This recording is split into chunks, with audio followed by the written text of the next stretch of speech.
Dalam sidang Kamis, Jaksa Penuntut Umum, JPU, Ahmad Kobarubun menyatakan perbuatan Victor Yeimo telah meresahkan masyarakat, serta menimbulkan kerusuhan dan perusakan oleh massa demonstrasi anti-rasisme Papua. Sidang kasus makar Victor Yeimo, juru bicara internasional Komite Nasional Papua Barat atau KNPB, Victor Yeimo memberikan keterangan usai mengikuti sidang tuntutan di Pengadilan Negeri Jayapura pada Kamis, tanggal 27 April tahun 2023. Dalam sidang Kamis, Jaksa Penuntut Umum menyatakan Victor Yeimo terbukti melakukan makar, dan menuntutnya dengan hukuman pidana penjara 3 tahun. Kasus dugaan makar yang didakwakan kepada Victor Yeimo itu terkait dengan demonstrasi anti-rasisme Papua untuk memprotes ujaran rasial yang ditujukan kepada mahasiswa Papua di Asrama Mahasiswa Papua Kamasan 3 Surabaya pada tanggal 16 Agustus tahun 2019. Yeimo didakwa makar karena dianggap memotori demonstrasi yang terjadi di kota Jayapura pada 19 dan tanggal 29 Agustus tahun 2019. Tadi dari apa yang dibacakan saudara jaksa penuntut umum dalam tuntutannya, sebelumnya memang saudara jaksa menuntut atau mendakwa klien kami dengan 4 dakwaan. Dari 4 dakwaan tersebut, pertama itu melanggar pasal 106 KUHP junto 55, yang berikutnya pasal 110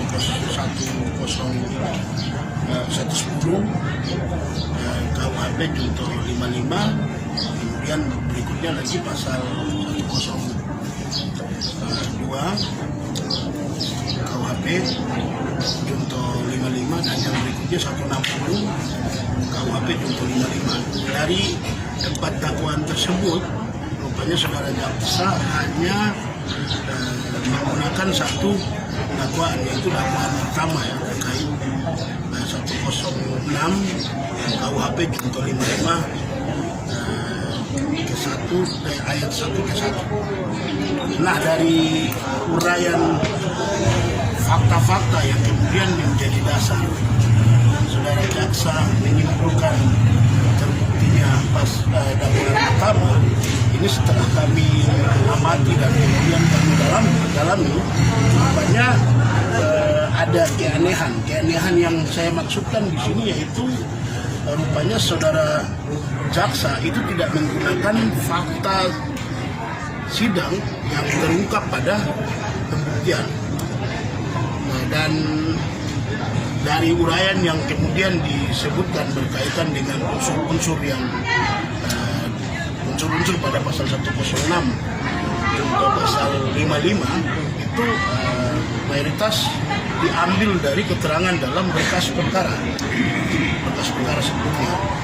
Sementara fakta sidang itu dia tidak menguraikan secara banyak.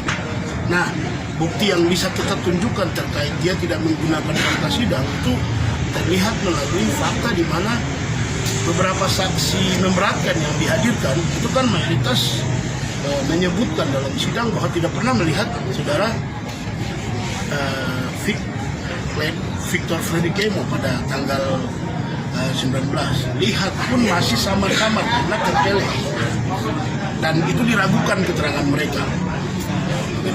Nah, di atas itu kemudian saksi-saksi ini itu juga tidak pernah melihat saudara Victor melakukan pernyataan di video. Nah, ini juga kemudian semakin menunjukkan kita terkait tidak sesuai dengan fakta. Yang berikutnya, dalam fakta sidang tidak ada satupun video yang diputar atau ditunjukkan oleh saudara jaksa dalam persidangan. Kita tidak pernah menonton video yang dijadikan alat bukti oleh saudara jaksa. Selain itu, berkaitan dengan video yang kemudian dijadikan alat bukti dan kemudian pernyataan-pernyataan itu secara langsung menunjukkan bahwa semestinya bukan pasal 106 KUHP.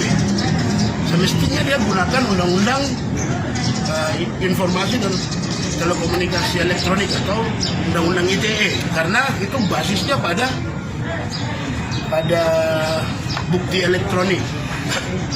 Dan bukti yang disebutkan ini juga kemudian diragukan karena kita tidak pernah lihat ada ahli cyber atau bahkan dari penyidik bagian cyber yang dihadirkan sebagai saksi untuk menjelaskan bukti yang dimaksudkan. Nah, di sini kemudian semakin menunjukkan bahwa si jaksa dalam kesimpulan dia berkaitan dengan terbuktinya pasal dakwaan pertama ini benar-benar tidak sesuai dengan fakta dan terkesan mengada-ngada. Ini kemudian menjadi sebuah fakta yang sangat miris. Kenapa saya katakan miris? Hanya untuk tuntutan ini kita tunggu sampai kurang lebih 2 minggu. Tunda sampai dua kali dituntut. Masa tunda sampai 2 kali, kemudian rumusan tuntutannya tidak menggunakan fakta sidang. Semestinya kan waktunya sangat banyak untuk kemudian dia uraikan fakta sidang secara maksimal. Yang terakhir, keanehan lagi yaitu dia tidak memasukkan saksi meringankan yang kita hadirkan. Bahkan dia tidak memasukkan keterangan-keterangan dari ahli yang kita hadirkan. Nah, terus dia bicara fakta yang mana?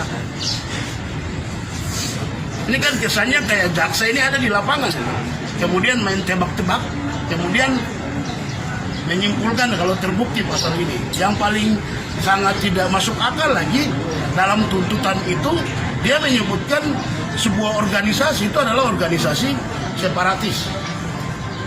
Ini kan keterlaluan. Kita bicara pasal 106 atau kita sedang mengadili organisasi. Ini kan kemudian jadi pertanyaan di sini.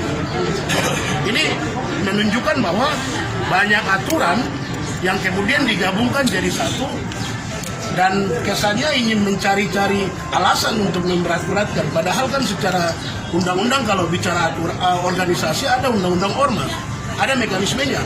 Kenapa persoalan organisasi kemudian dimasukkan? Tapi melalui itu kita kemudian sampai pada satu kesimpulan bahwa perkara ini adalah murni rekayasa. Makanya digali terkait fakta klien kami yang terjadi pada tahun 2009. Keterkaitan dengan klien kami berafiliasi dalam sebuah organisasi. Bahkan organisasi itu disimpulkan sendiri secara subjektif oleh saudara jaksa tanpa mengikuti undang-undang ormas. Ini yang saya pikir sudah tidak sesuai fakta dan menunjukkan ketidakprofesionalan saudara jaksa dalam membuat tuntutan, padahal waktunya sangat lama. Begitu. Nah, atas tuntutan tadi yang sangat banyak keanehan itu, kami dari kuasa hukum sudah bersepakat untuk kemudian akan menjawab secara tertulis pledoinya, dan juga klien kami juga akan buat secara tertulis dan klien kami sendiri akan bacakan, kemudian kami juga akan bacakan. Dan waktu untuk membacakan pledoi itu pada hari Selasa tanggal 2 Mei 2023. Dan selanjutnya kalau ada yang ingin disampaikan.